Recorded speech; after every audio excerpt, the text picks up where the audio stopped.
Hey guys, another video from Rage RC Repair. We got my buddy Trevor Savage here. This used to be a nitro car.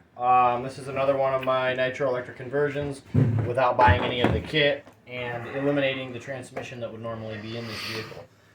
Which is pretty much the same thing I did on Chad's Revo and the same thing I did on Cody's Losi. Pretty much a similar setup as far as what I did for brackets and differential situation here, which is now a Red Cat shredder differential. Which the reason why I use these is they're cheap, readily available, and easy to modify the brackets. That was my main issue with all of this. All of this white material that you guys see it's cutting board. I mean, to be quite honest with you, it's just hard, somewhat pliable plastic that you can run threads in with your screws just by threading them into it, and it works really well. I do recommend using like a wood screw or like a metal machine screw for it, and it'll hook right into the plastic really nice. But anyways, this is a 4S truck now instead of a nitro truck. We also did a little different scenario with the CVD in the bottom. This used to be a dog bone down here, and it's really hard to see. I don't know if I can get in there with some light where you guys can see. Right here is the... Oh, you got a flashlight on you? Sweet, that'll work out perfect. Right there is an old lug nut. You can see the lug nut. It's the ones that wouldn't fit the threads on the shredder. So what I did is I bored it out to a 1/2 inch, which is the same size as the differential cup used to be.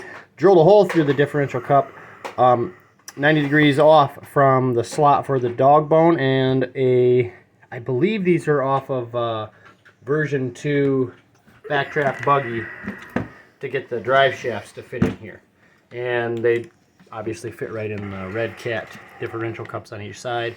I machined everything out with a Dremel so that you can access the set screws on the differential for easy disassembly or repairs or whatever it is that you might run into. And this thing has turned out pretty cool. Haven't done a run on it yet. We'll be doing a run on it on the next video, so we're going to get a bash video in with this thing. But everything does work, and I'll show you that real quick. Everything is... steering is correct, throttle is correct. The only thing that I've noticed is this transmitter. It seems like it's sticking inside, or the rheostat inside is maybe bound up or got dirt in it. I'm not real sure. So I'm going to try to blow it out with compressed air, see if that fixes it. If not, we're going to have to get a new receiver transmitter combo. But at the moment, 4S,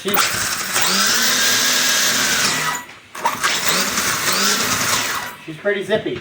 So we'll get it outside and we'll do a quick run on it and see what you guys think of that. And while we got you guys here talking about this Savage nitro conversion, I did tape the inside of this body all up. And basically, let me get a body that's not all the way taped so you can hear the difference. You get a body that doesn't have any tape in it. Like this is for my daughter's Flux. And it's real tinny. Kind of like a tinny hollow sound. And then when you take and tape them, you can tell it just absorbs all that impact. Plus it adds thickness to it, and if you crash it or roll it, it just gives it something to absorb some of that impact. So as far as taping goes, I've seen a lot of guys using the drywall tape and shoe glue, and I think that is probably the best route to go if you want longevity, something that's going to last forever, because it's super thick. And the shoe goo is amazing. That stuff is awesome. They don't crack as easy when they're cold either. And they don't. But the benefit to using just regular tape is it's easier to work with. You can basically run it down in here, trim it, make it fit all nice. And Josh is working on this body right now. And as you can tell, on some of the angles and whatnot, he's just trimmed it. And what he'll do is he'll do a 50% overlap on all of this. So it'll actually have, on most areas in the body, especially the crucial areas where the body pins go through, you'll have a lot of extra support there. So that's going to make a big difference in keeping these bodies together, and I'll show you why we did that. This right here is a prime example. This is her old body. I ran into it with my truck on a cold day. All summer long we bashed this truck, never had a problem. Cold day, shattered it into a million pieces.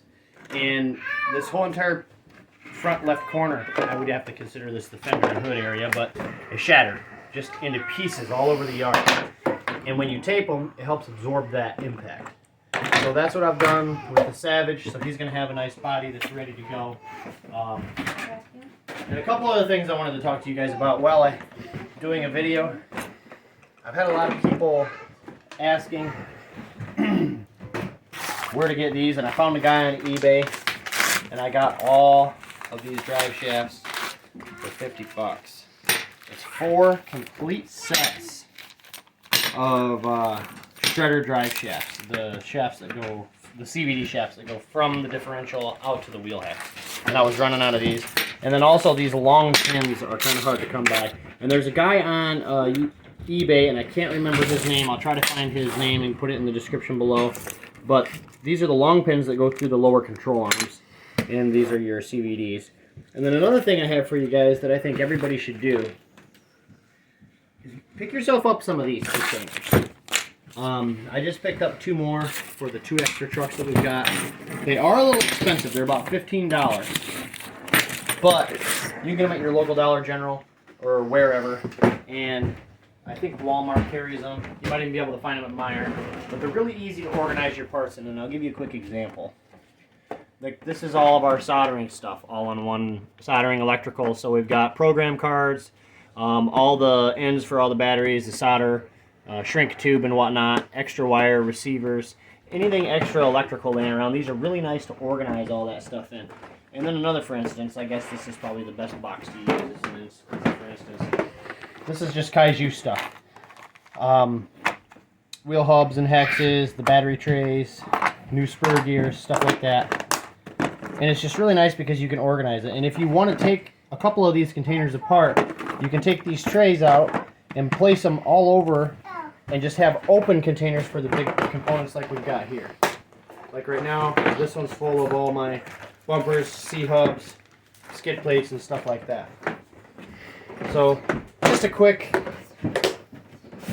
video of some things that I think would help keep you guys organized, and the nitro upgrade, or the nitro conversion to electric, and some parts. I will leave the description for the gentleman's name on eBay where I got these parts, because I know that they're hard to come by, and that's why I bought so many of them. And he had, I think he had 99 plus in stock. So apparently he's getting them from somewhere, and he's able to sell them pretty freaking cheap. I mean, 50 bucks for 8.